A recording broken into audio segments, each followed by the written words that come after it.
kawan-kawan semua. Kebesaran dan kawan-kawan, kita hadir di dalam hadapan DPR RI untuk menyuarakan pengangkatan supremasi sipil sebagaimana saat ini yang berjalan. Di sini dua konfederasi buruh terbesar hari ini aksi cukup mengejutkan karena kami sengaja tidak mengumumkan kepada pers karena kami mendengar kabar akan ada penyusupan.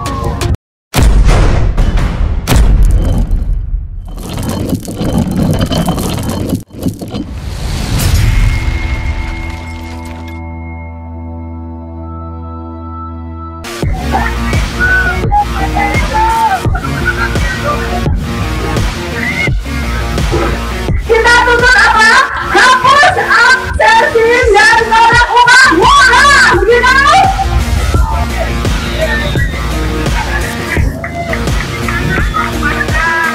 Semua ngapain? Memperjuangkan hak buruh, begitu? Masuk ke depan. Perempuan semua ada di depan.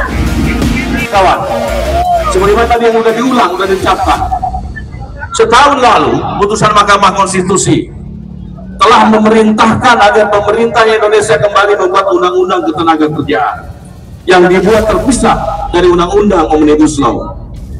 Karena kemudian lingkup pemerintahnya mendem, pemerintahnya kemudian nampak membisu dan berusaha untuk mencoba buta dan tuli terhadap nasib ketenagakerjaan Indonesia, kita bersyukur DPR RI mencoba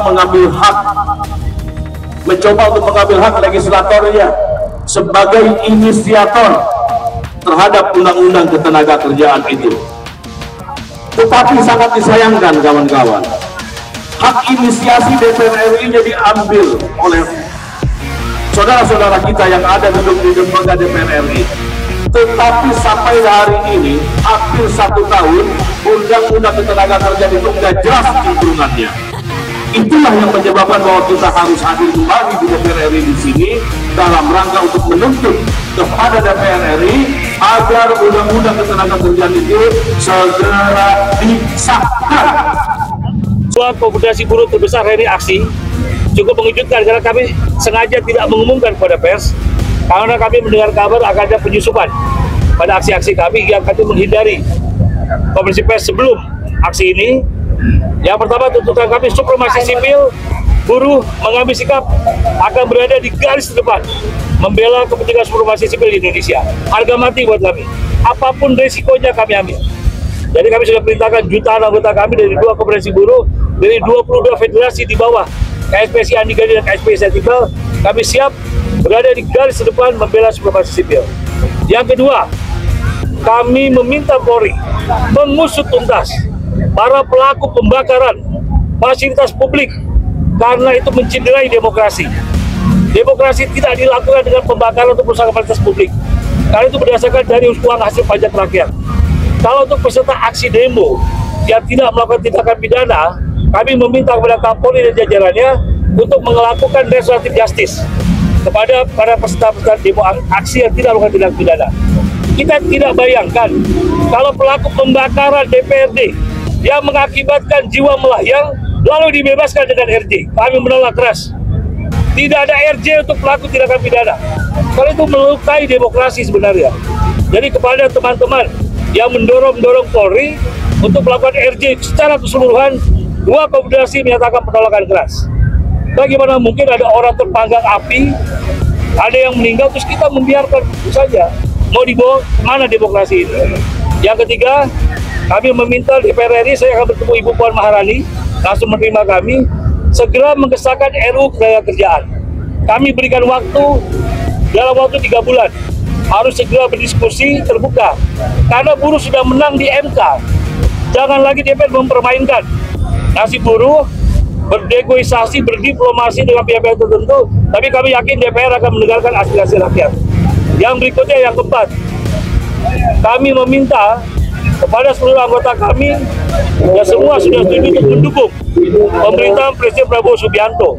Jangan ada anasir-anasir apapun yang mengganggu, menggoyang, atau berencana menjatuhkan. Karena dipilih secara konstitusional. Kenapa buruh penting hal ini? Karena kalau kenyamanan, investasi, berjalannya ekonomi terganggu, nasib buruh yang terancam. PHK sudah di mana-mana.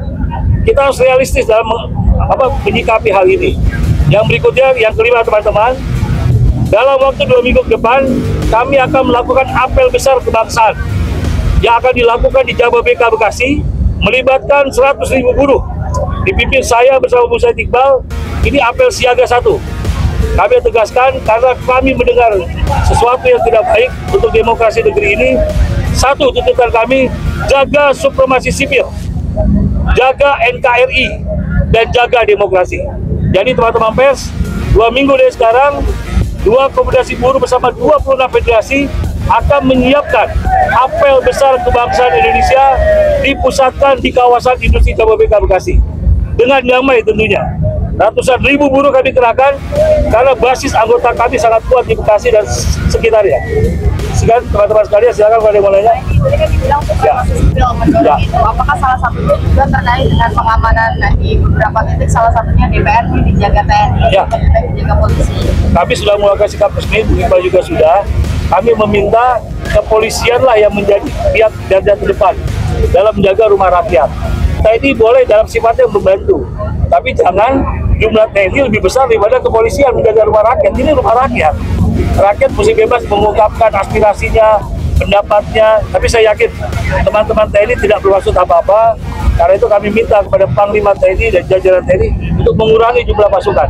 Karena ada polisi yang menjadi garda terdepan, menjadi tugas polisionil sipil kan di kepolisian, bukan di TNI.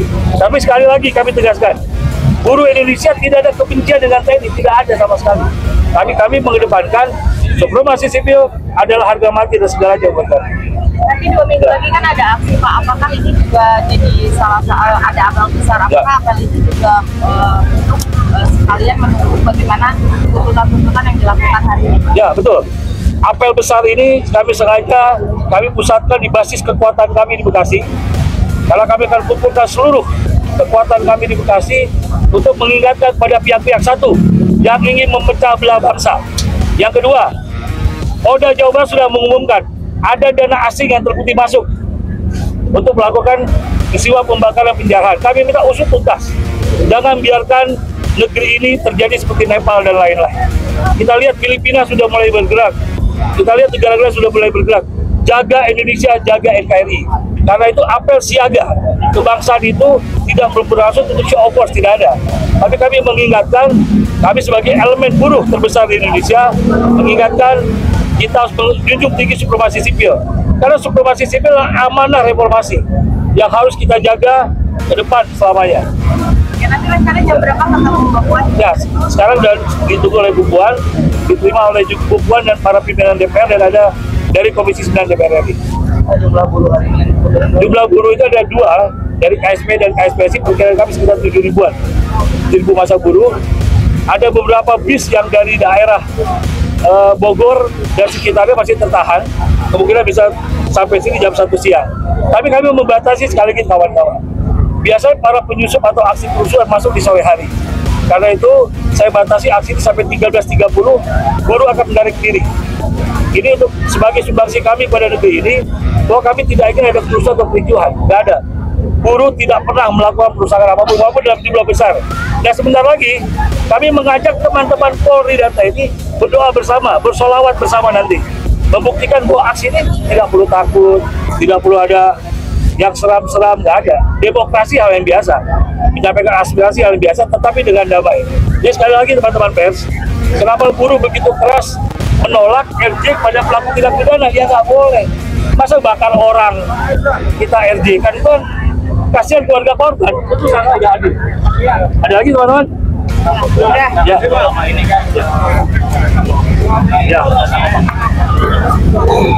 Ya tentunya itu hak prerogatif presiden. Kami tidak dalam domain mencampuri ingin mendukung A, mendukung B, tidak ada. Siapapun kami terima. Karena kami sudah menunggu janji presiden soal Dewan Kesejahteraan Buruh Nasional. Kepresnya sudah ada, tinggal diumumkan. Dewan Kesejahteraan Buruh Nasional inilah yang nanti akan membentuk Satgas PHK kawan-kawan.